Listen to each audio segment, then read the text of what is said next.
मैं भी ठीक हूँ Vishakha, very good. Good morning बच्चों, चलो let's start.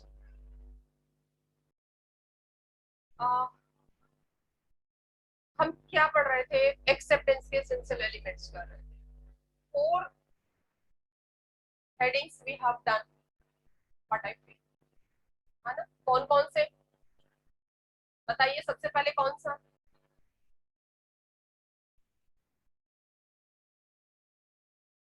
What is first one? Essential. Acceptance must be communicated. Yes,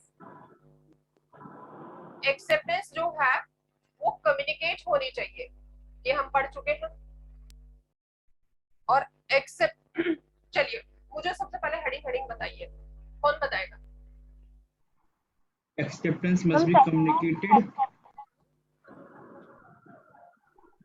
Acceptance must be communicated to the offerer himself. Very good, The acceptance must be communicated by the person who was authorized to accept, yes, and nice, acceptance must be absolute and unconditional.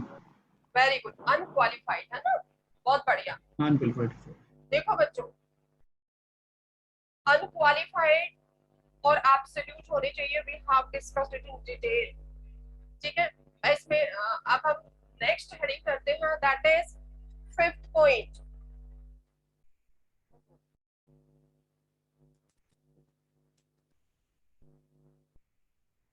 चलिए,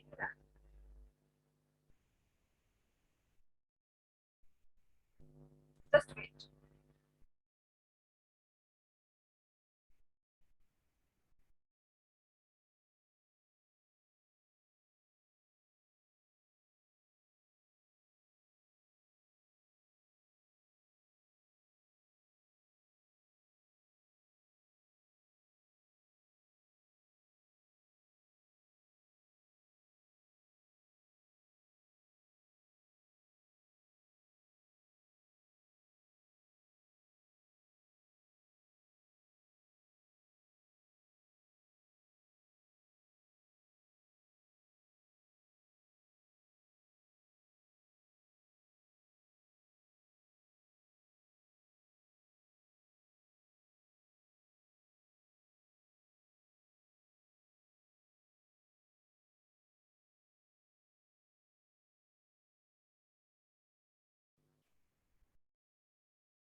okay बच्चों, that is fifth point, which is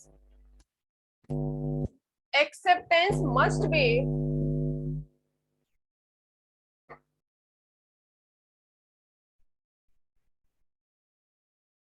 in prescribed mode।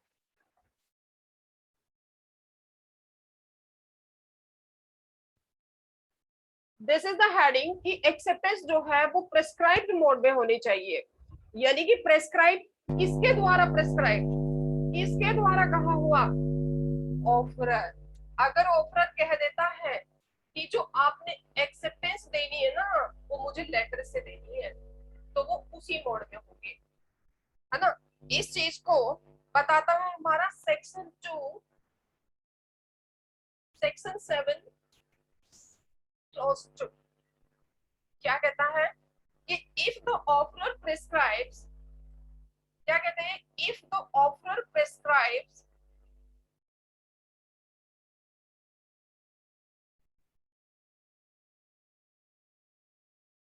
A mode of, आप लिख रहे हो ना, सभी को लिखना है, prescribe a mode of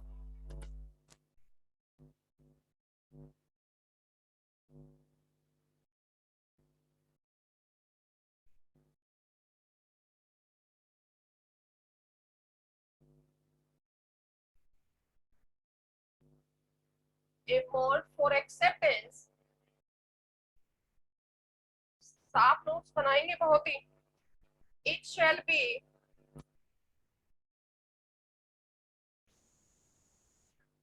it shall be made in such manner, तो ये इसी तरीके से होगी, उसी तरीके से जिस तरीके से प्रेस्क्राइब की गई है बाय ऑफरर। ऑफरर ने अगर कह दिया लेटर से देना है और उसने टेलीग्राम से दे दिया, then it depends on offerer कि वो इसे एक्सेप्ट करता है या रिजेक्ट करता है।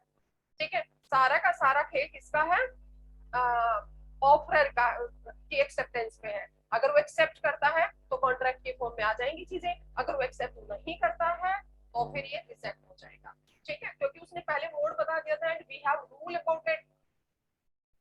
when it is made when it is not made so on, जब ये इस तरीके से नहीं की जाती,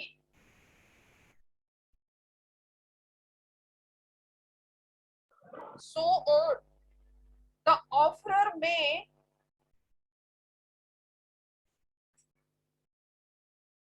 within a reasonable time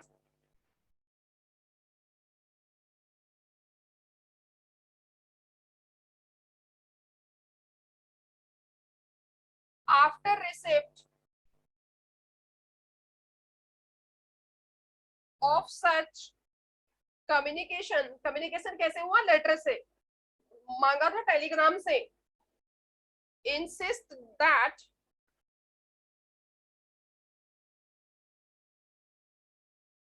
ये है वर्ड INSIST। इंसिस्ट का मतलब होता है फिर से कहता है जोर दे करके, दैट एक्सेप्टेंस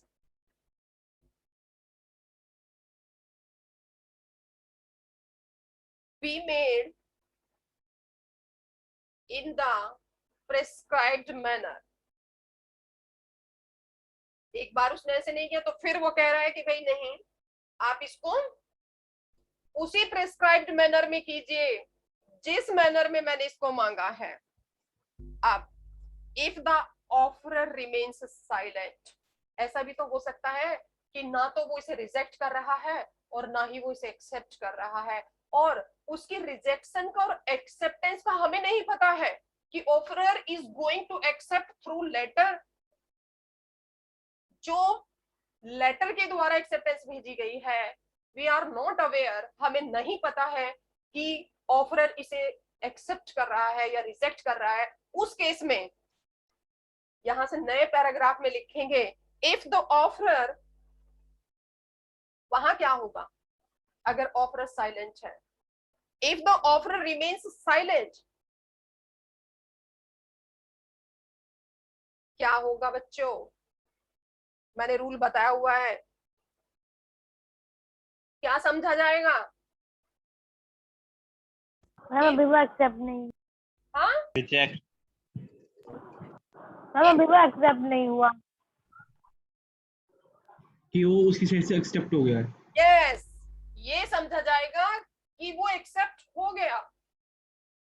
ठीक है, इसमें देखिए ही इज डीम्ड, इसे अंडरलाइन कर लो जिसे नहीं पता है, बिकॉज ये पॉइंट्स पूछे जाए। और हाँ, आज मैं आपको एक अनाउंस कर रही हूँ कि जो भी मैं पढ़ाऊंगी उसका प्रॉब्लम बेस्ड क्वेश्चन मैं आपको देके छोड़ा करूंगी। ठीक है, जैसे हमारा प्रपोजल हो गया तो आज मैं प्रॉब्लम बेस्ड क्वेश्चन दूंगी आपको। यू नो रूल्स, आपको रूल्स बहुत अच्छे से पता है, आपको फिर उसे मुझे आपका जो आंसर होगा वो आप मुझे लिख करके भेजेंगे। It will be your presentation before me. Agreed? ठीक है, यस मैम। हाँ, प्रॉब्लम बेस्ड क्वेश्चन आपको दिए जाएंगे, बिकॉज आपने देखा होगा जो आपके सर ने ग्रुप पे डाला है उसमें हमारा प्रॉब्लम बेस्ड क्वेश्चन आए हैं। ठीक है, तो आज मैं आपको एक क्वेश्चन, जो भी हम टॉपिक पढ़ाएंगे प्रॉब्लम बेस्ड क्वेश्चन मैं आपको दूंगी और आपको मुझे उसे करके दिखाना है। अगर आई विल चेक दैट, अगर उसमें कुछ भी कमी है या कुछ भी है तो I will tell you. He is deemed, ma'am ये लास्ट थर्ड लाइन में क्या लिखा हुआ है? क्या बेटा, लास्ट थर्ड लाइन जो है मैम, ये आफ्टर के बाद। आफ्टर कहाँ है, आफ्टर मैम ये आफ्टर रिसिप्ट। मैं पढ़ रही Ma'am, हूँ। after receipt, Yes. after receipt of such.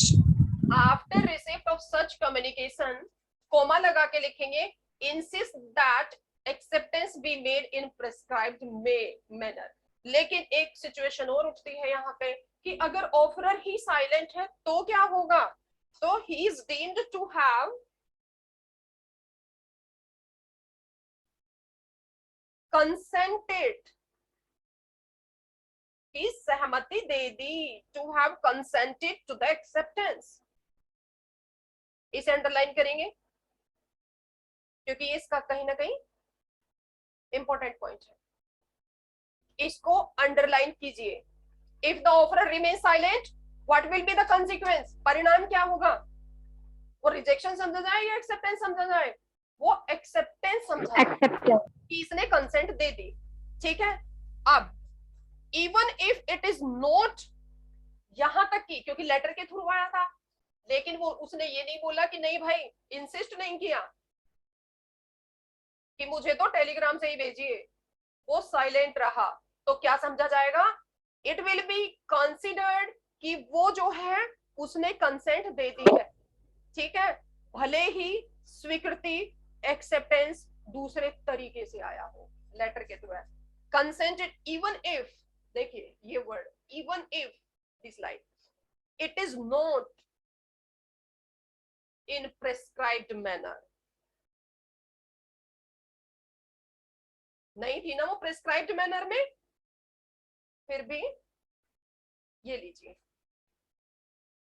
इसमें एक एग्जांपल लिख लीजिए, बस ये हमारा कंप्लीट हो जाएगा। और बेटा it is very very important, मैं आपको बता दूं, वो अकेला क्वेश्चन इनसे भी पूछ सकता है कि इफ प्रॉब्लम बेस्ड हो सकता है, ए ने ऐसे ऐसे ऑफर किया, बी ने जो एक्सेप्टेंस दी थी वो लेटर के through they the, now laid down the rules regarding acceptance if that is not in prescribed made। अब आप क्या रूल वहां पे लगाएंगे, अब आप क्या वहां पे लिखेंगे? you have to write these rules, that is section 7 clause 2। आपको ये रूल रखने हैं वहां पर, समझ रहे हो? क्योंकि अगर आपने सारा का सारा एक्सेप्टेंस उठा कर लिख दिया, टू द पॉइंट लिखना है, समझ रहे हो? अगर टू द पॉइंट नहीं लिखोगे, इधर उधर की कहानी भर दोगे, लेकिन वो नहीं लिखोगे जो लिखना है, फिर कोई नहीं बचा सकता, फिर खुदा भी नहीं बचा सकता। ठीक है, आपको जानना है what is the rule regarding absolute and qualified. आपको पता है सेक्शन 7(1). ठीक है, प्रेस्क्राइब मोड का कौन सा प्रोविजन है? सेक्शन 7(2). ठीक है, और उसमें क्या क्या होता है? ये चीजें होती हैं कि उसमें ऑफरर जो है वो मैनर को प्रेस्क्राइब कर सकता है और उसको ऑब्लिगेशन होता है ऑफरी का, उसकी ड्यूटी होती है कि वो उसी तरीके से उसे एक्सेप्टेंस दे। लेकिन अगर वो उस तरीके से एक्सेप्टेंस ना दे करके कैसे कर रहा है, दूसरे तरीके से कर रहा है, और उस केस में ऑफरर साइलेंट है, उसने जवाब नहीं दिया है, तो ये समझा जाएगा कि उसने एक्सेप्टेंस को कंसेंट दे दी। अदरवाइज उसको क्या राइट है ऑफरर को? वो दोबारा भी कह सकता है, इंसिस्ट का मतलब है वो दोबारा कह सकता है कि भाई इसको इसी तरीके से भेजिए जिस तरीके से मैंने मांगी है। समझ रहे हो? अब एक चीज और है बेटा, इसमें एग्जांपल लिख लीजिए इसका, एग्जाम्पल लिख लीजिए, समझ में आ जाएगा और भी अच्छे से आ जाएगा, कभी भूलोगे नहीं। A sends a letter to B, A ने एक लेटर बी को भेजा। A sends a letter to B offering to sell old carriage.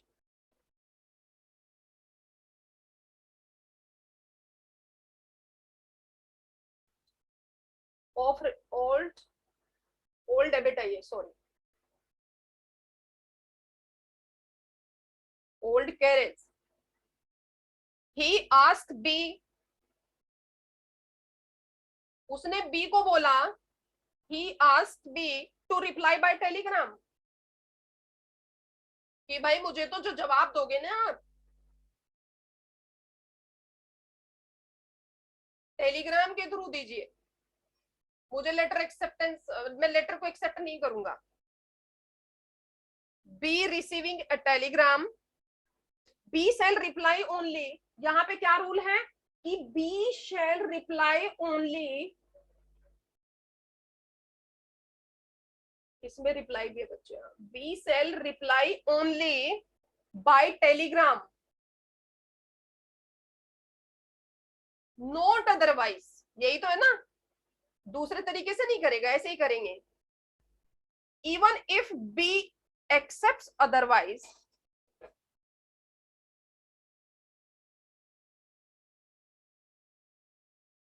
even if B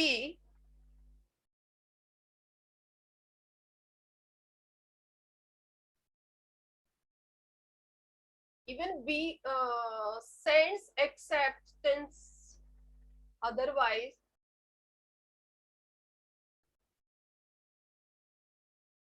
अगर वो दूसरे तरीके से भेजता है, A cell insist on,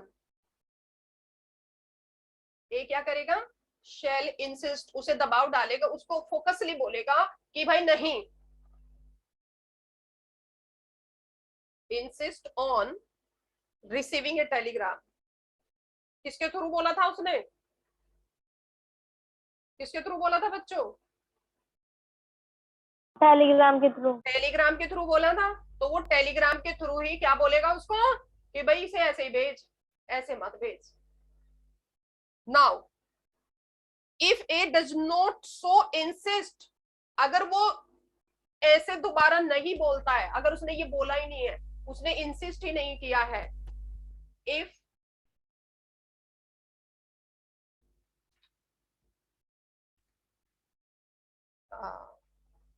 if A does not so insist within a reasonable time,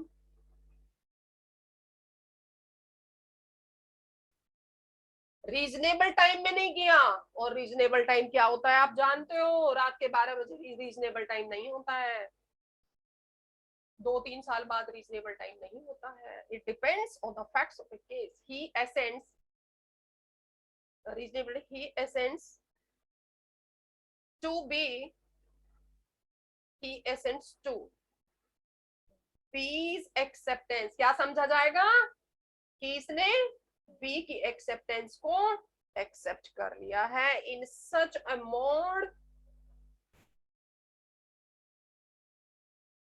as had been made by, लीजिए आपका ये कंप्लीट हो गया, had been made by B. ये रूल आई होप समझ आ गया होगा हर रूल को। अच्छा थोड़ा सा रह गया पीछे का, ये लीजिए,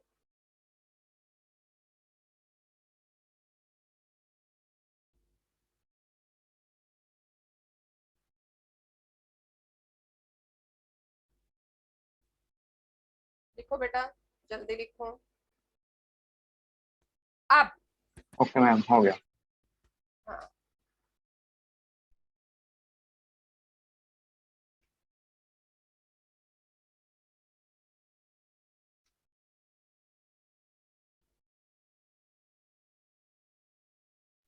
हो गया मैम। ओके बेटा, चलिए नाउ एक्सेप्टेंस बाय कंडक्ट, और इसमें हमें क्या लिखना है, एक्सेप्टेंस बाय कंडक्ट, एक्सेप्टेंस क्या बाय कंडक्ट भी होती है, क्यों बच्चों,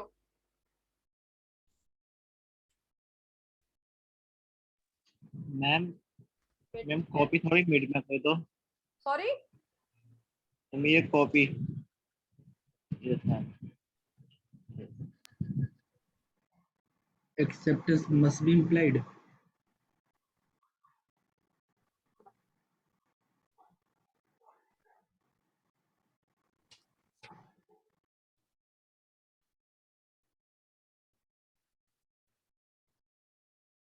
हो गया आपका, yes ma'am, done. Now acceptance by conduct bye silence,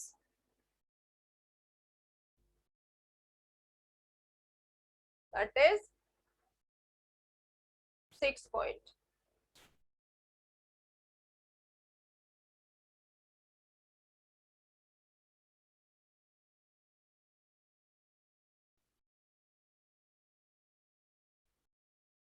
या फिर इम्प्लाइड सेम है, acceptance by conduct bye silence, क्या एक्सेप्टेंस होती है, क्यों बच्चों, क्या एक्सेप्टेंस जो होती है बाय कंडक्ट होती है, और इम्प्लाइड एक्सेप्टेंस भी होती हैं।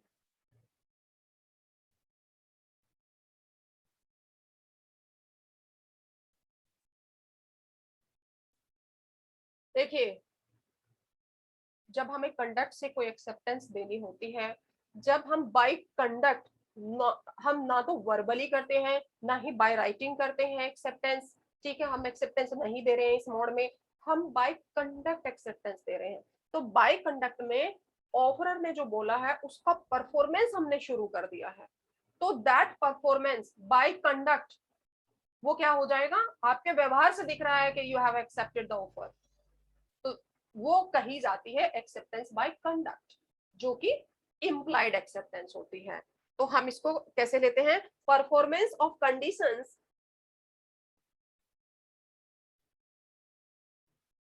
परफॉर्मेंस ऑफ ये इट इज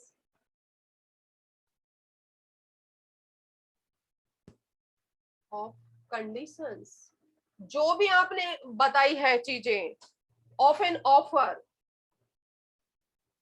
अब इसमें सबसे बड़ा एग्जांपल आपको मैंने दिया है, और मैंने ऑफर भी, जब मैं I was telling you the general offer, कि जनरल ऑफर में जो एक्सेप्टेंस है वो नहीं दी जाती, इसका सबसे बड़ा एग्जांपल बताइए कौन सा केस लॉ है वो, performance of conditions of an offer for the acceptance. Felthouse Bindley versus वाला कौन सा बेटा, मैम बाइंडली वाला। फेल्ट हाउस वर्सेस बाइंडली, तो साइलेंस का होगा ना जी मैम, जब फेल्ट हाउस वर्सेस बाइंडली वाला तो साइलेंस का होगा ना हमारा। वो साइलेंस पे है बेटा, वेरी गुड। अभी कराऊंगी एक्सेप्टेंस बाय साइलेंस, ये you have to keep in your mind, Carlill versus Carbolic Smoke Ball Company, याद है आपको, वो इसमें आएगा, वो इसमें आएगा, बिल्कुल फिट बैठेगा, और हमें फिट चीज लिखनी है बिल्कुल, है ना, क्योंकि कई बार हो जाता है ना, हम इधर उधर की बातें नहीं करनी हमें क्वेश्चन में। तो performance of conditions of an offer for the acceptance of any consideration, यहाँ पे शुरू परफॉर्मेंस कर दी है, फॉर ए रेसिप्रोकल, रेसिप्रोकल कहते हैं एक दूसरे का, रेसिप्रोकल प्रॉमिस वो उसके लिए है और वो उसके लिए है, एक दूसरे का promise, reciprocal promise which may be offered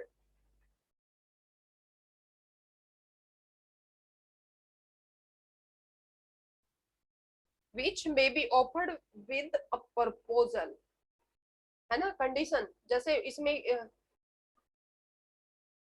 ये पूरा हेडिंग कार्लिन वर्सेस कार्बोलिक के केस को देख करके बना है, मैं आपको ये बता दूं, उसको देख करके नहीं बना, वो फैक्ट्स जो उस केस में है वो सारे के सारे टू द पॉइंट फिट बैठते हैं इसमें, सी द लाइन कि reciprocal promise which may be offered with a proposal, जो कंडीशंस होती है, जो कंसिडरेशन होता है, क्योंकि उन्होंने कंडीशन कौन सी दी थी बेटा, उन्होंने कंडीशन कौन सी दी थी कि जो भी मेरे बनाए हुए इस स्मोक बॉल को यूज करेगा और इन कंडीशंस को फॉलो करेगा, जो जो मैंने बताया है इन शर्तों को फॉलो करते हुए करेगा, उसके बाद भी अगर किसी को इन्फ्लुएंजा हो जाता है तो मैं क्या करूंगा, मैं उसको इतना इनाम दूंगा, कंपनी ने बोला मैं उसको इतना फिक्स कर दिया अमाउंट, फिर भी हो गया क्योंकि उसने पढ़ करके परफॉर्मेंस शुरू कर दी थी, यूज करना शुरू कर दिया था, तो that is acceptance by conduct, implied acceptance है ये, जिसको नोबडी कैन चैलेंज, कोई नहीं कह सकता कि एक्सेप्टेंस नहीं दी थी उस ऑफर की,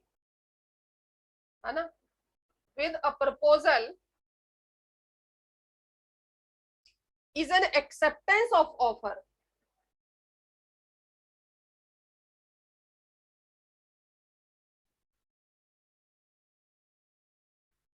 ये है एक्सेप्टेंस में बी सिग्निफाइड आइदर, किस किस तरीके से,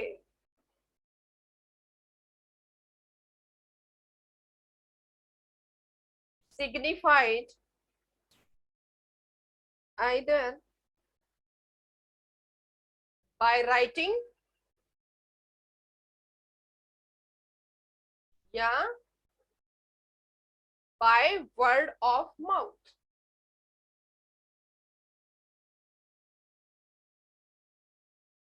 और जो सी है हमारा by परफॉर्मेंस, और हमारा इसके ये तीन तरीके से तो सिग्निफाई की जा सकती है। बाय परफॉर्मेंस ऑल्सो, है ना, by performance of some act, of सम,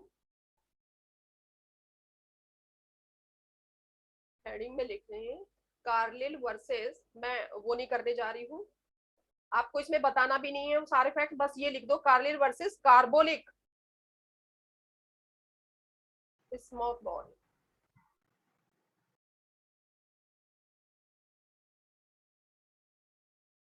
अपने आप समझ जाएगा एग्जामिनर, बच्चे को आता है पता है, अगर आपने यहाँ लिख दिया इसके कंटिन्यूएशन में, ठीक है, हमें ज्यादा लेंथी नहीं करना है। इफ ए पर्सन परफॉर्मेंस, अब नेक्स्ट आता है हमारा, ये बहुत इंपॉर्टेंट है बेटा, मैं आपको बता दूं, it is very very important. सारी जो भी पढ़ा जा रहा है वो बहुत बहुत इंपॉर्टेंट है, मैं आपको बता दूं। नाउ सी, इफ, हर पॉइंट को बहुत ध्यान से सुनना, if a person performs some act, कुछ एक्ट को परफॉर्म करता है इंटेंडेड बाय प्रपोजर, जो उसने चाहा है, इंटेंडेड कहते हैं जैसा इरादा रखा था कि ऐसे परफॉर्मेंस कीजिए, आपने ऐसे परफॉर्मेंस शुरू कर दिया है, intended by proposer as consideration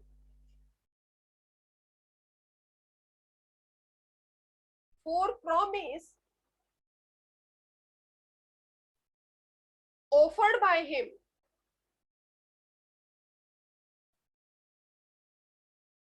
performance of such act. देखिए ये नीचे भी बात बता दी आपने इसकी और ऊपर भी बात बता दी इसकी, कितना सुंदर लिखा गया है। आपने नीचे भी बताया कि performance of some act, what it is called, it is called acceptance by conduct, व्यवहार के द्वारा ही स्वीकृति हो गई। हमने जो एक्सेप्टेंस दी है, हमने जो स्वीकृति दी है, वो बाय कंडक्ट दी है, बोल करके नहीं दी, लिख करके नहीं दी। इसीलिए इस पॉइंट पे फायदा किसको है अगर वायलेशन होता है, बताइए। इस पॉइंट पे अगर वायलेशन होता है, कोई अग्रीव्ड पार्टी होती है, कोई पीड़ित पक्ष होता है जिसके राइट का वायलेशन हुआ है, राइट का वायलेशन होगा तभी तो कोर्ट में जाएंगे। भाई मैंने पूरा का पूरा ऐसे फॉलो किया, ऐसे कंडक्ट किया जैसे आपने बताया था, फिर भी मुझे इन्फ्लुएंजा हो गया। अब राम जाने, आज की अगर मैं बात करूं, आज की डेट की, तो ऐसे फंसाने के लिए ये रूल बहुत बड़ी चीज है, दूसरे को फंसाने के लिए, है ना। लेकिन अगर हम टू द पॉइंट बात करेंगे रूल पे, तो if a person perform some act intended by proposer, तो क्या माना जाएगा कि ये जो प्रॉमिस है, जो उसने ऑफर किया था, उसने इसकी कंडीशंस को ऐसे ही फॉलो किया, ये माना जाएगा। ठीक है, भले उसने बाय राइटिंग नहीं दिया, बाय वर्ड ऑफ माउथ नहीं दिया, कुछ नहीं दिया, सिर्फ उसका परफॉर्मेंस था बेटा। अब परफॉर्मेंस उसने कितनी की है कितनी नहीं की है, ये तो उसका दिल और ईमान जानता है, ठीक है। लेकिन कोर्ट एविडेंस पर चलता है, इसीलिए उसने साबित किया कि देखिए मैंने फॉलो किया है ना। और एडवोकेट जो वहां रहते हैं वो इसी चीज के तो लेते हैं, क्यों, इसी चीज को तो लेते हैं कि जो परफॉर्मेंस इसने शुरू कर दी थी, अब वो दिखाइए, अब वो प्रेजेंट करेंगे कोर्ट में किसने परफॉर्मेंस। सीधा लूप होल, क्या कमी है इस पॉइंट में, इस पॉइंट में कमी बहुत है बेटा, लेकिन हम कमी नहीं देख रहे हैं, हम जो एग्जामिनर चाह रहा है वो देखेंगे यहाँ पे। ऑफर्ड बाय हिम पर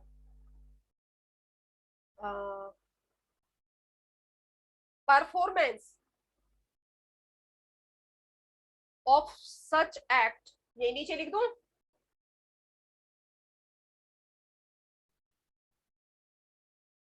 ऑफ सच एक्ट कॉन्स्टिट्यूट्स, ये वो वाला एक्ट नहीं है, ऑफ एक्ट कॉन्स्टिट्यूट्स एक्सेप्टेंस। लीजिए पूरा हो गया। देखो सोच के देखिए आप इस पॉइंट को, जनरल ऑफर आ गया है, कोई पहले से ही पीड़ित है इन्फ्लुएंजा से, आपको इसकी डार्क साइड बता रही हूं इस रूल की, जो कोई नहीं बताएगा। हाँ भाई परफॉर्मेंस था, कंडक्ट से किया, बाय परफॉर्मिंग द कंडीशंस किया। डार्क साइड क्या है, पहले से ही किसी लेडी को इन्फ्लुएंजा था, अरे यार इतना इनाम है उसमें तो 50 लाख है, 50 लाख यूं ही मिलते हैं क्या, चलिए कोर्ट में जी, दो कुछ नहीं किया उसने, परफॉर्मेंस को कुछ फॉलो नहीं किया, कुछ भी नहीं किया, बस उसे पता चल गया, उसकी नॉलेज में आ गया, कोर्ट में जाके बोले देखिए हमने परफॉर्मेंस शुरू कर दिया था और ये मेडिकल रिपोर्ट, इनको इन्फ्लुएंजा हो गया, इन्फ्लुएंजा से वो पहले ही पीड़ित थी 2 साल पहले, अब लाइए इनाम। अब इस चीज को वहां पे कौन प्रूफ करेगा कोर्ट में, it is the duty of that party जो क्लेम कर रही है। देखो कोर्ट में कौन जाता है, जो दुखी है, जो परेशान है, वही तो कोर्ट में भागेगा, तो उसको इन्फ्लुएंजा हो गया जी, तो वो उस रिवार्ड को लेने के लिए कोर्ट में पहुंच सकती है। ये लूप होल है इस पॉइंट का, लेकिन आप लूप होल नहीं लिखेंगे, वो तो मैंने आपको आपकी नॉलेज के लिए बताया है, ठीक है। Now acceptance by silence, this is our last heading of essential acceptance, essential elements of a valid acceptance. This is last heading, it is 7th I think. Yes ma'am. Acceptance by, और देखो मैं आपको बता दूं, आपको सही law पढ़ना है, आपको जो मैंने गलत बताई डार्क साइड बताई है उसको याद मत रखना, उसे याद रखोगे, वो तो कोर्ट में चलती है बेटा सारी चीजें, वो समझाइए बस। मैम जो अभी आपने डार्क साइड बताई वैसे क्वेश्चन आ सकता है वैसे? ना ना ना नहीं आएगा, वो सही लॉ पूछेंगे, क्योंकि बच्चे को तो सही सिखाना है ना, आईसीएआई को, वो गलत क्यों सिखाएगा, वो क्या बताएगा कि प्रैक्टिकली चीजें ऐसी तोड़ मरोड़ दी गई हैं। और आईसीएआई का रोल है तो business law is only for the business world, कि these are the rules you have to follow when you will enter the business world। ये रूल्स है, जब आप बिजनेस करेंगे तो इन रूल्स को आप फॉलो करेंगे, क्योंकि कॉन्ट्रैक्ट पूरा का पूरा बिजनेस वर्ल्ड को डील करता है। हाँ जी बताइए। मैम मैम वो जो उसको मैम जो क्लेम नहीं मिला था, तो शायद उसके पीछे ये रीजन हो कि क्या जो बेटा? क्लेम, जब मैम क्लेम नहीं मिला था उस औरत को, इन्फ्लुएंजा जो हो गया तो उसको बोल उससे जो लेने नहीं नहीं, एडवोकेट ने प्रूव कर दिया था वहां पे, और भाई उस टाइम पे झूठ कम बोलते थे लोग, अब ज्यादा झूठ बोलते हैं, और एडवोकेट तो इसी चीज के पैसे लेते हैं, इसी चीज के तो पैसे हैं, वरने हम भी तेरे जैसे हैं, ओके। है ना। तो ये वो चीज है, वहां प्रूफ करना पड़ता है, और कोर्ट किसी के कहने पे नहीं चलता। स्टेटमेंट आपने दिया है, आपने एविडेंस दिए हैं, आपने प्रूफ दिया, आपने प्रूफ कर दिया है, चीजें आपकी हैं। आपको क्या लगता है, द जजेस are very intellectual who are sitting in High Court और सुप्रीम कोर्ट और any district court, they are very intellectual. अगर आप क्रिमिनल हैं और आप जाके खड़े हुए हैं और उसकी नजर आप पे पड़ेगी, तो वो एक नजर में पहचान लेगा यू आर क्रिमिनल और नॉट, एक नजर नहीं। क्यों? क्योंकि बहुत पहुंची चीज होते हैं भाई, ठीक है। तो ये फिर, लेकिन हम सब किससे बंधे हुए हैं, रूल ऑफ लॉ से, हमें तो लॉ फॉलो करना है। यहाँ पे कोई राजा नहीं है, कोई रंक नहीं है, राजा भी गलती करेगा उसे भी सजा मिलेगी, समझ रहे हो ना। तो what we have to do, we have to follow the rule of law.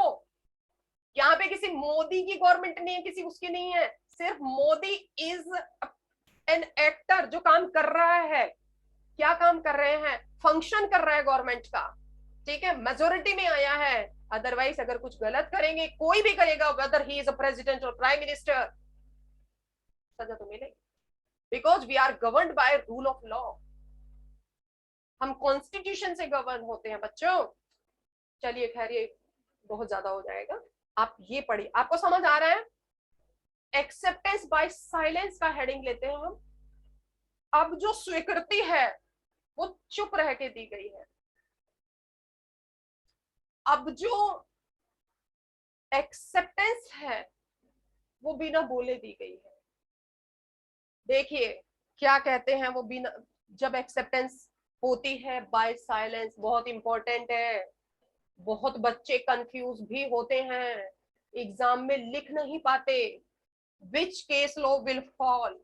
और एक बात बताऊं, अगर आपने लिख दिया यू नो रूल, लेकिन आपने केस लॉ नहीं लिखा, कीप इन योर माइंड, आपका क्वेश्चन कमजोर हो जाएगा।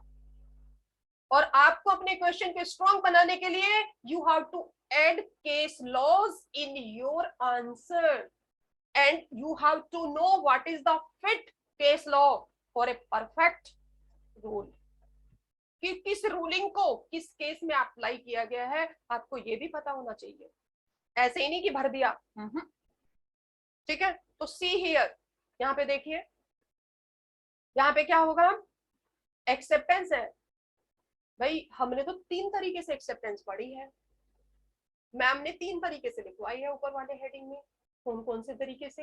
एक तो मैम ने बताया by writing, by word of mouth और बाय परफॉर्मेंस ऑफ कंडीशंस। अब ये चौथे तरीके की कौन सी आ गई है, एक्सेप्टेंस बाय साइलेंस। इसमें जो अभी बता रहे थे, कौन बता रहे थे, फेल्ट हाउस वाला case, who was telling me that case will fall in this, ध्रुव बता रहे थे शायद। Feldhaus versus Bandley. Feldhaus versus Bandley. हाँ हाँ हाँ, फेल्ट हाउस वर्सेस बिल्डिंग वाला जो केस है, that will fall in this category. चलिए शुरू करते हैं। एन ऑफरर कैन, बहुत जल्दी जल्दी लिखिए, एन ऑफरर कैन, हमें समझते हुए लिखना है, हमें लिख करके नहीं समझना। ये पहला रूल है मेरा, हमें समझते हुए लिखना है एक एक सेंटेंस को, ऐसे ही नहीं आज तो लिखवाया मैडम ने, ये लिखिए और छुट्टी करो, कल पढ़ेंगे। आपको जब समझ आएगी कोई चीज तब उस लाइन को लिखेंगे, वरना मैम से चाहे आप कितनी बार पूछें, आई विल टेल यू। अगर एक कॉन्सेप्ट क्लियर नहीं होगा तो मैं अगली यूनिट पे नहीं जाऊंगी, और ये आप पे डिपेंड करता है।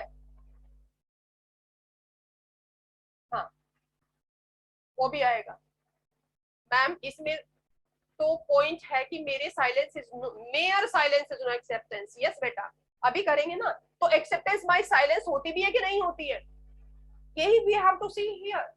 हमें यहाँ पे यही तो देखना है कि क्या होती भी है क्या एक्सेप्टेंस। मेयर साइलेंस, मेंटल आपने एक्सेप्टेंस दे दी है तो क्या दैट विल बी एक्सेप्टेड और नॉट, और किस हद तक एक्सेप्ट की जाएगी, कहां तक एक्सेप्टेंस दी जाएगी उसकी।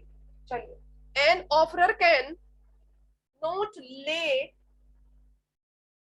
down a term, TERM है बताइए, in the offer that offers silence, offers silence to his offer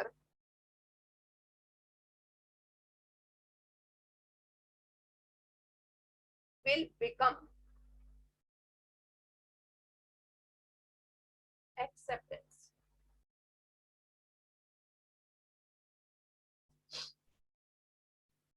The case Feldhaus versus Bentley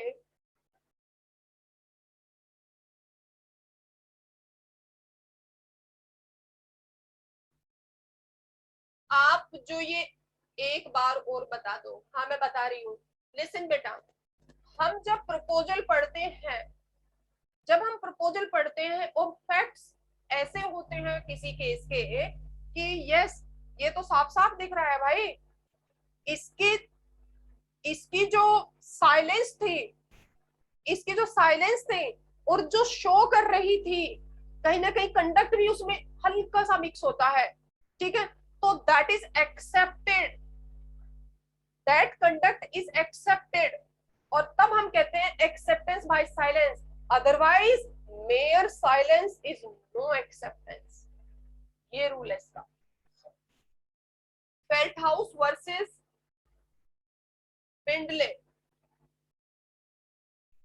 और ये बेटा इसके आगे ना क्वेश्चन मार्क है, मैं आपको बता दूं।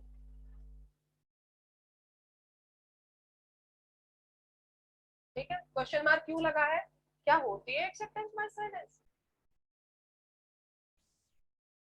Handless also, as discussed, कुछ फैक्ट्स ऐसे होते हैं लॉ में। देखो, आपको एक चीज समझा रही हूँ आज, ध्यान रखना। एक डिस्क्रिशनरी पावर दी गई है लॉ में, इसको जज को। ये जो आप लॉ पढ़ रहे हो ना, ये जो कि फेल्टहाउस में ये बोला, लालमन शुक्ला में ये बोला, कार्लिन वर्सेस कारपोलिक में ये बोला, तो these rules are settled by court. These rules are settled by court, जिसे कहते हैं जुडिशियल रूल्स। अब अगर हम पढ़ रहे हैं सेक्शन 7 का क्लोज 1 सब सेक्शन 1, उसमें क्या है कि भाई एक्सेप्टेंस उसी तरीके से दो, oh sorry, acceptance must be absolute और unqualified. These rules are settled by act, जो लिखे हुए हैं। दो तरह के लॉ होते हैं, समझ आ गया? एक तो वो लॉ जो एक्ट में लिखे हुए हैं, और एक वो rules which are settled by court through a judgment। अब ये सारी प्रॉब्लम, साइलेंस का कहीं जिक्र नहीं है किसी भी उसमें, मैं आपको बता दूं, कहीं नहीं लिखा हुआ है साइलेंस वर्ड पूरे एक्ट में। हाँ, 1862 का है। Silence word is given by court through a judgment, और वो जजमेंट कौन सा है?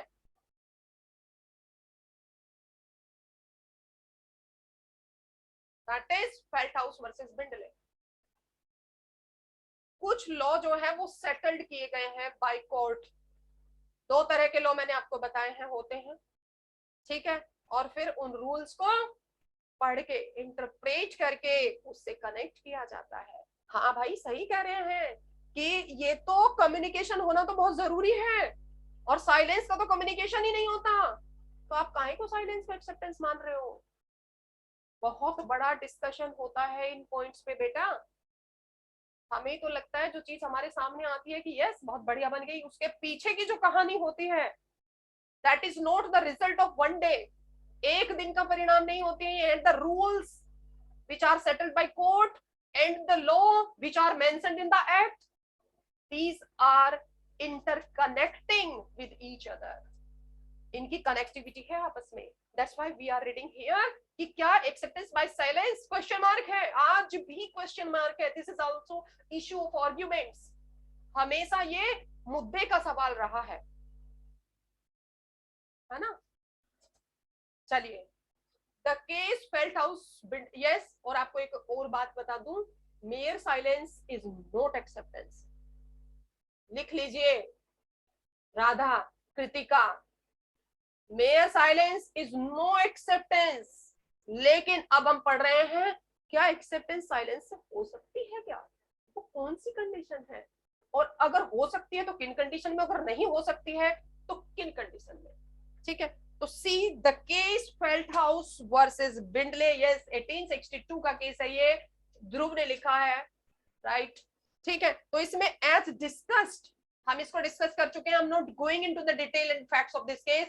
मैं आपको प्रॉब्लम दूंगी और आपको उसको बिना देखे, बिना सिर्फ व्हाट रूल्स यू नो, जो रूल आप जानते हो सिर्फ उनको देख करके आपको क्या करना है, उसको सोल्व करना है। और बेटे आज से ही हम सोल्व करना शुरू करेंगे क्वेश्चन को। एक एक क्वेश्चन आपको रोज दिया जाएगा, रोज मुझे लिख के दिखाएंगे, ठीक है। फेल्टहाउस versus बिंडले leaves a question with us that whether silence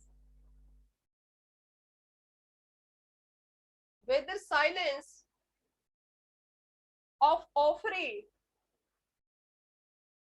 ये यहाँ वो किससे नहीं चलते, अरे उसकी हाँ, उसकी नाम है, उसकी हाँ है, वो बोली नहीं तो उसकी हाँ है, अगर वो बोली नहीं और मुस्कुरा के चली गई तो उसकी हाँ है, वो नहीं चलेगा यहाँ पे। बिजनेस वर्ल्ड पलटेगियर, पलट वाला सीन है, क्या पलट वाला कि अब ये पलटेगी पलटेगी प्रपोजल में। पलटेगी तो हाँ है, और नहीं पलटी तो चली गई। समझ ही जा। कौन सी मूवी का सीन है ये? हम तो दिल दे चुके। DDLJ ले जाएंगे। अच्छा हाँ, वही तो, दिल वाले दुल्हनिया ले जाएंगे। पलटी तो इसकी हाँ है, और नहीं पलटी तो भाई हाथ से निकल गई, चाहिए। अब वो वेट करता है, और जैसे ही वो पलटती है, बताइए कौन सा रूल अप्लाई होगा? चलिए मैं यही पूछती हूँ आपसे। एक्सेप्टेंस है, acceptance by by, silence silence acceptance by conduct. Yes, that is acceptance by conduct, जो काजोल ने किया। चल पलट, और पलटते ही क्या समझा उसने? जैसे ही स्माइल आई, हाँ हो गया। पर बेटा उससे तो बाहर निकलना पड़ेगा हमें, है ना? चलिए यहाँ पे वो नहीं होगा, वो नहीं चलेगा यहाँ पे। वो तो कुछ दिखाते कुछ हो रहा है, होता कुछ। आपको क्या लगता है जो अदालत वो हमारे सामने दिखाते हैं, अदालतें ऐसी होती हैं? किसी दिन डिस्कस करेंगे इस पॉइंट को भी बहुत अच्छे से, ठीक है? चलिए अब लिखते हैं, whether silence to his whether silence of offering can be prescribed.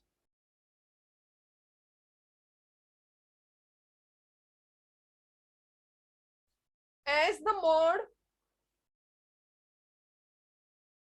of acceptance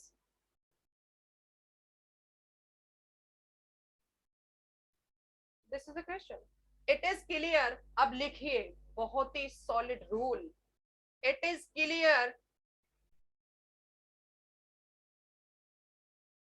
from the judgment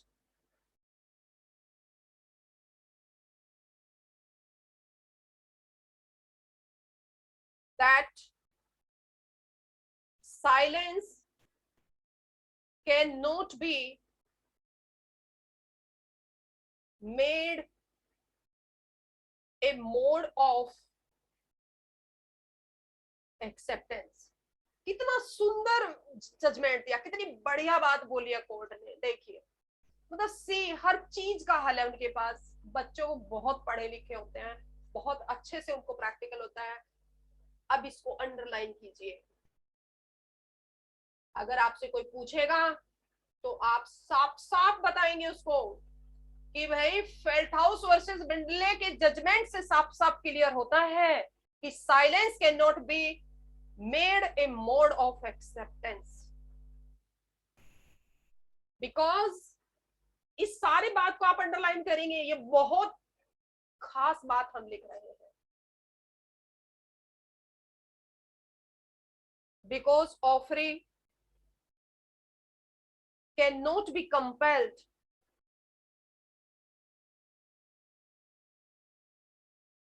to speak, याद रखना, इसको ही याद रखना बस, to speak just to remain Radha Kritika. सिर्फ ये रूल याद रखना। मैं बहुत फोकसली बोल रही हूं, ठीक है बेटा? अगर कोई पूछे आपसे कि क्या साइलेंट रहना एक्सेप्टेंस है, डीडीएलजे नहीं चलेगी वहां पे, ठीक है? वहां पे फेल्टहाउस वर्सेस बिंडले का rule which is settled by court of law वो चलेगा। और कोर्ट क्या कहता है बताइए Kritika? Yes Radha. Mayor silence is not acceptance. ये तो मैंने अभी क्या लिखवाया है? साइलेंस कैन नॉट, रट लो, लर्न करो इसे, रट्टा मारो इसका, कल पूछूंगी, कल भी मेरी क्लास है। मेयर्स, और इतना आप लिखोगे एग्जामिनर को अच्छे से समझ आ जाएगा कि यस पढ़ के आया है बच्चा, पढ़ा हुआ है, तभी तो इतने कॉन्फिडेंस से लिख रहा है। Because to remain out of the contract. देखो बच्चों, इसमें बहुत कंफ्यूज होते हैं सब। कई कई बार पढ़ने पे भी ये चीज समझ नहीं आती है। आप इसको रट्टा मारो, रात को भी लर्न करो, सोते हुए भी लर्न करो, जैसे भी करना है करो, लेकिन ये रूल सेट कर लो अपने दिमाग में कि from the Felthouse versus Bindley whether there was a question before the court, कौन सा क्वेश्चन था, whether silence of offering can be prescribed as a mode of acceptance। उसका जवाब क्या दिया कोर्ट ने? कोर्ट ने ये जवाब दिया, silence can not be made a mode of acceptance. चुप रहने को तो कभी भी नहीं कहा जा सकता कि वो एक्सेप्टेंस है, क्योंकि हमारे रूल साफ साफ बोलते हैं must be communicated, proposal must be communicated, acceptance must be communicated. हमारा पहला ही हेडिंग एसेंशियल एलिमेंट्स जो है एक्सेप्टेंस के, हमारा पहला ही हेडिंग ये बोलता है एक्सेप्टेंस मस्ट बी कम्युनिकेटेड। तो कैसे इस साइलेंस को आप एक्सेप्टेंस का मोड बना सकते हैं, इस पे आप भी फाइट कर सकते हैं, आप भी इसको अपने आर्ग्यूमेंट्स दे सकते हैं। अगर आप किसी अच्छी सी कॉन्फ्रेंस में बैठे हैं, अच्छे से सेमिनार में बैठे हैं और क्वेश्चन उठता है whether silence can be accepted as a mode of acceptance, no, not at all. ठीक है, be confident about your study. और कॉन्फिडेंस कब आएगा? जब नॉलेज होगी। और नॉलेज कब आएगी? जब सही चीज फॉलो करोगे। ठीक है, तो ये रट लो, बोल्ड में लिख लो, इटैलिक कर लो, अंडरलाइन कर लो, हाईलाइट कर लो, कुछ भी कर लो, पर कर लो। दोबारा नहीं ये ऐसा लेक्चर इस पे होगा, सिर्फ ब्रीफ होगा। That's why I am saying to you be focused on the class and write it in your book. अब हमने रिजेक्शन ऑफ ऑफर नहीं पढ़ा है, हम रिजेक्शन ऑफ ऑफर और एक्सेप्टेंस एक साथ पढ़ेंगे, इसीलिए उसको रोका हुआ है। क्योंकि जो रूल है सेक्शन 5 में फेयर एक्ट के, कॉन्ट्रैक्ट एक्ट के, वो एक साथ ही है इसका, है ना। That is revocation of acceptance, revocation of offer, उसको हम एक साथ पढ़ेंगे। अब एक पॉइंट और लिख लो इसमें, दैट इज लास्ट पॉइंट 8, क्योंकि मैं नहीं चाहती जरा से भी कसर रह जाए। ऑफर वंस रिजेक्टेड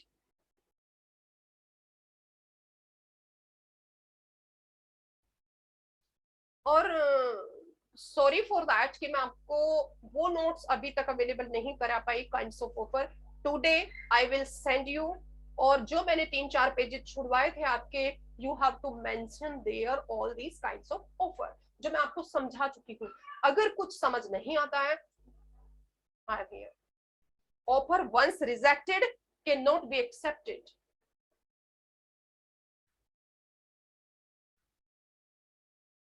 एक बार ऑफर को अगर रिजेक्ट कर दिया तो भाई किसी कीमत पे मुझे मुड़ के नहीं देखना है उसकी तरफ अब, क्योंकि वो एक बार मुझे रिजेक्ट कर चुकी है।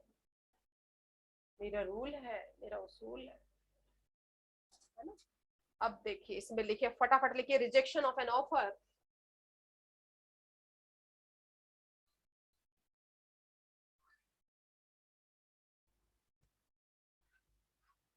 in whatever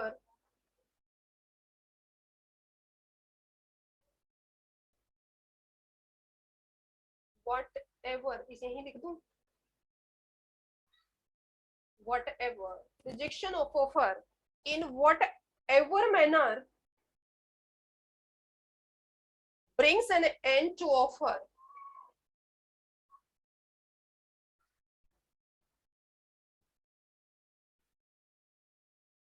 brings an end to offer।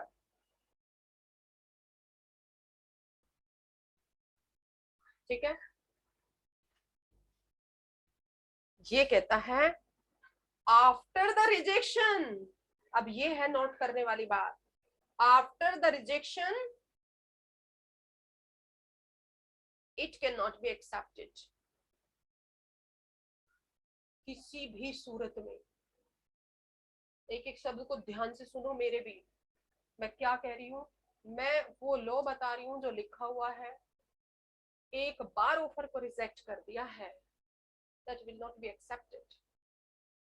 वो दोबारा से आप उसकी एक्सेप्टेंस नहीं भेज सकते, समझ रहे हो। और अगर एक बार एक्सेप्टेंस भेज दी है तो आप उसका रिजेक्शन नहीं भेज सकते। एग्जाम्पल,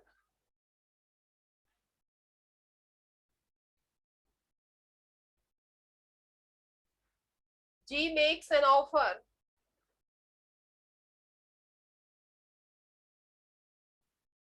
to give job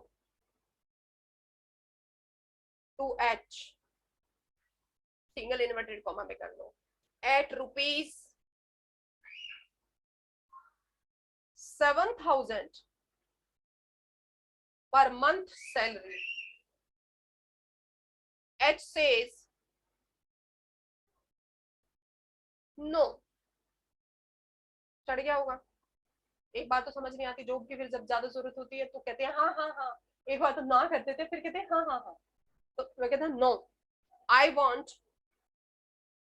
अब उसने यहाँ कंडीशन लगा दी 8,000 पर मंथ।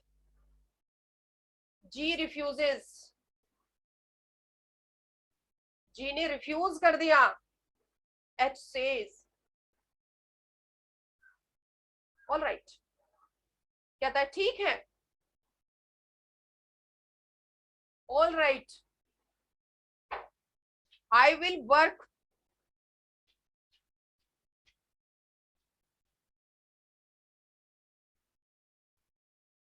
फॉर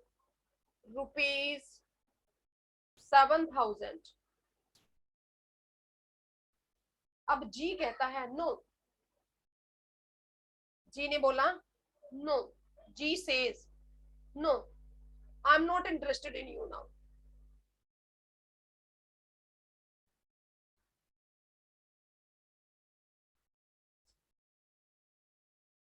एक बार आपने ना कर दिया, now I am not interested, there is, बताइए कॉन्ट्रैक्ट हुआ क्या?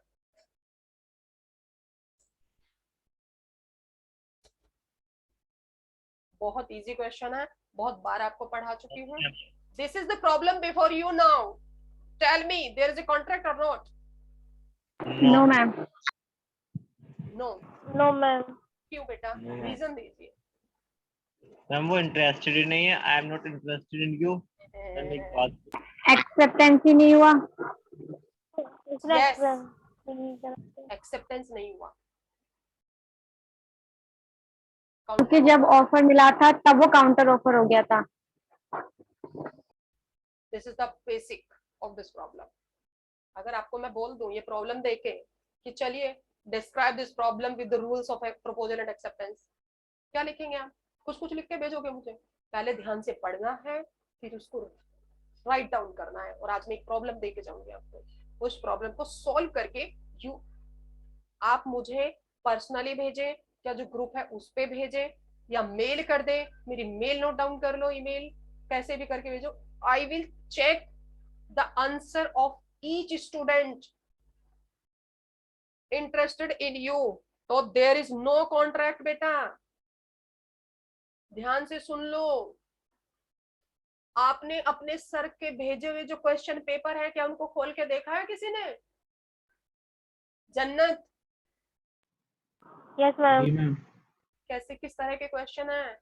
Yes ma'am. सारे वही हैं जो हम यहाँ कर रहे हैं, बट प्रॉब्लम बेस्ड।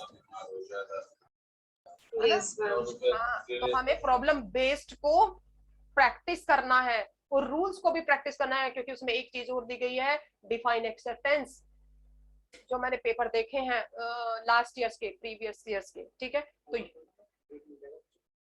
तो there is no break for these students. This is the youth of India, future of India. Break की जरूरत तो नहीं होगी ना? नहीं नहीं नहीं। रीतू ने क्या बोला है? No ma'am. नो किसके लिए बोला है? अच्छा, कॉन्ट्रैक्ट के लिए बोला है। Yes, there is no contract. बता दो भाई किसके लिए नो लिखा है?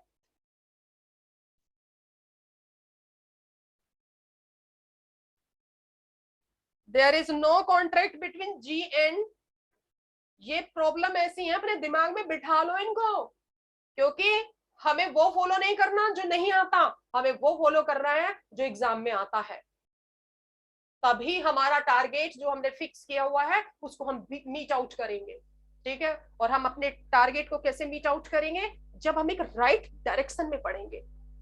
फालतू की चीजें नहीं पढ़नी, वरना फिर माँ बाप यही पूछेंगे जब जाके कहोगे कि नहीं आया, अब की बार तो हुआ ही नहीं, तू इधर उधर की बात ना कर, ये बता काफिला क्यों लुटा। समझ रहे हो ना? तो आपको सिर्फ क्या है, ये प्रॉब्लम आपको सॉल्व करनी है। There is no contract between G and H, कोई कॉन्ट्रैक्ट ही नहीं हुआ।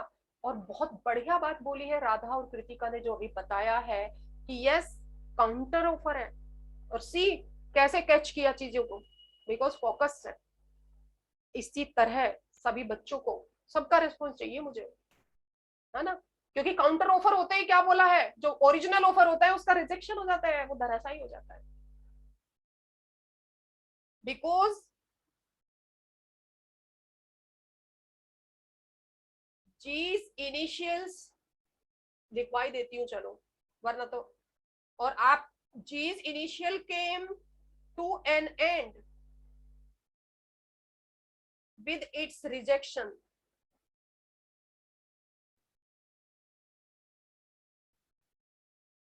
by H through a counter offer. आया ना word, through a counter offer। जब अब मे बी कि कल तक हम इस चैप्टर को वाइंड अप कर देंगे, बस हमारा रिवोकेशन ऑफ प्रपोजल और ऑफर रह गया है। एक टेस्ट रखती हूँ फिर मैं आपका, रिलेटिंग टू प्रपोजल और ऑफर, जितने भी केस लॉ पढ़ाए हैं, जितने भी सेक्शन पढ़ाए हैं, जितने भी एसेंशियल एलिमेंट्स पढ़ाए हैं, जितने भी काइंड्स पढ़ाए हैं, जो भी पढ़ाया है वो सारे को पढ़ डालो, जितने भी रूल्स पढ़ाए हैं, क्योंकि एक टेस्ट होगा और बढ़िया वाला टेस्ट होगा।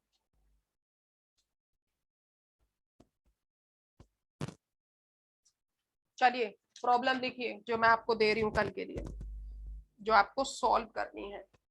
हिंट हिंट चाहिएगा, मांग लेना मुझसे कि मैम थोड़ा सा हिंट दे दो, आई एम नॉट एबल, और मुझसे नहीं लिख पा रहा है, लेकिन फालतू की चीज नहीं भरेंगे उसमें, समझ रहे हो? रूल्स आपके पास हैं। चलिए नाउ क्वेश्चन फॉर यू, आज पहला क्वेश्चन दे रही हूं आपको, और हम क्वेश्चन स्टार्ट करेंगे अब, और प्रॉब्लम बेस्ड ही करेंगे। आपको ये सॉल्व करके लाना है बेटा। X offered to sell, X जो है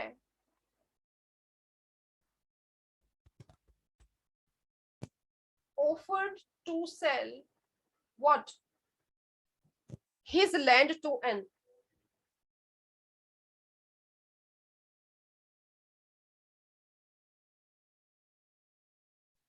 ₹4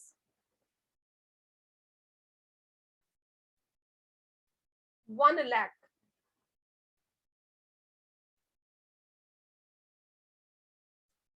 and replied, बहुत साफ साफ लिखेंगे और ऐसा लिख के भेजेंगे जो मुझे समझ में आ जाए।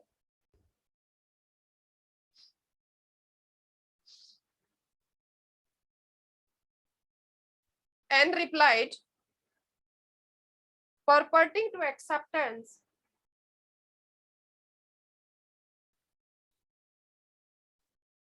मैं इसमें कुछ नहीं बताऊंगी आपको, purporting to accept, sorry, the offer and enclosed a check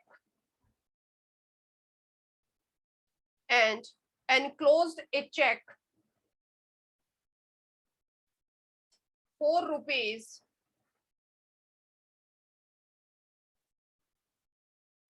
50,000।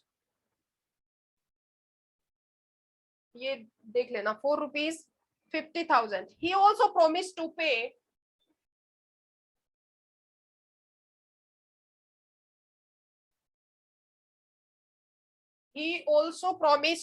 pay the balance of rupees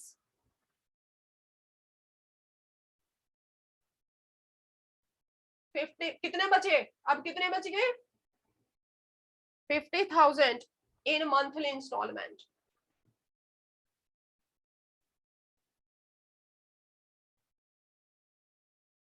जिसका भी जो क्वेश्चन होगा फिर उससे मैं भी क्वेश्चन पूछूंगी कि आपने ये लिखा है तो क्यों लिखा है, और फिर वहां पे मैं काट करके एक सही चीज लिख के आपको दूंगी, आपकी प्रैक्टिस बहुत अच्छी हो जाएगी।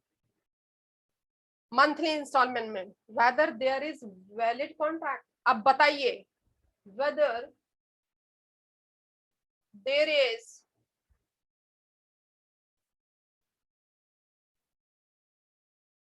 और कॉन्ट्रैक्ट कब बनेगा? जब वैलिड प्रपोजल होंगे या वैलिड एक्सेप्टेंस होगी या कुछ भी होगा बट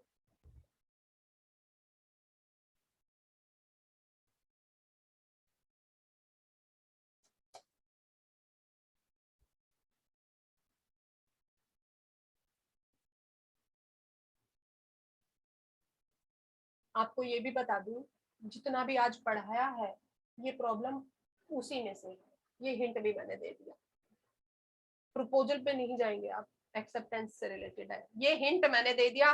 अब आंसर आपको लिख के भेजना है मुझे। Everyone has note down? Yes ma'am. एक दूसरे को नहीं बताएंगे, Yes, ma'am. ठीक है? आंसर नहीं बताएंगे, आपको लिख के भेजना है, टू द पॉइंट मुझे ये सारी चीजें, आंसर लिख के आप भेजेंगे मुझे, और इससे देख लेना आप एक्सपर्ट हो जाओगे, फटाफट चीजें कर दिया करोगे। अब लास्ट में आपको एक प्रॉब्लम मिला करेगी, और इसी के साथ हम आज का लेक्चर एंड करते हैं यहीं पे, ठीक है? Bye bye, see you tomorrow. And I, ऐसा नहीं है, listen me, bye ma'am. Bye बेटा, लिसन लिसन लिसन लिसन। एक चीज और याद रखना, जल्दबाजी में आंसर नहीं लिख के भेजना है, पूरा सोच समझ कर लिख के भेजना है। चाहे आप परसों भेजे, ट्यूसडे भेजे, बिकॉज चेकिंग ही तो करनी है मुझे। चेकिंग मैं अपने फ्री टाइम में कभी भी करके भेज सकती हूँ आपको, और आप मुझे पर्सनली व्हाट्सएप कर सकते हो, आप मुझे ग्रुप पे कर सकते हो, इट इज योर चॉइस। और जिसका जो आंसर होगा वो उसी से डिस्कस किया जाएगा। अगर किसी से ये भी डिस्कशन नहीं होगा कि उसने ये लिख दिया, उसने ये लिख दिया, नहीं, जिसका जो आंसर होगा, चाहे गलत है, ऐसा नहीं है कि मैं आपका पूरी क्लास में डिस्कस करूंगी वो क्वेश्चन, ठीक है? वो डिस्कशन सिर्फ आपसे होगा। समझ लो कि आपने ये लिखा है तो आप इसको ऐसे ऐसे सही कर लीजिए, और एक जो कॉमन इशू निकल के आएगा आप सभी बच्चों का कि कहाँ पे गलती करते हो, तो मैं उसको कॉमनली क्लास में डिस्कस कर दूंगी फिर, ठीक है बच्चों? It will be fine. Okay ma'am. Yes, yes ma'am. Ma'am. चलिए, ओके, ऑल द बेस्ट बच्चों, all the best. Bye ma'am. Bye बेटा, बाय बाय मैम। बाय बेटा, बाय।